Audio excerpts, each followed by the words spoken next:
ఇప్పుడు నాకు అమ్మ లేదు, నాన్న లేదు. నేను వాళ్ళని ఏమంటారు?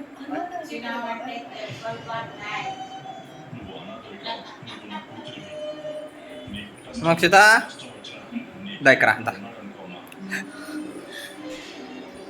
వచ్చా మోక్షిత వచ్చా.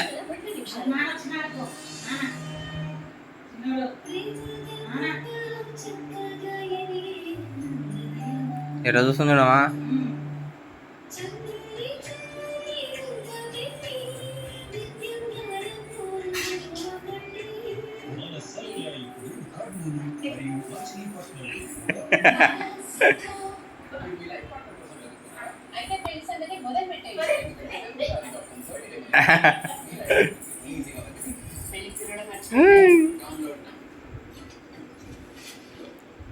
అమ్మా వద్దు.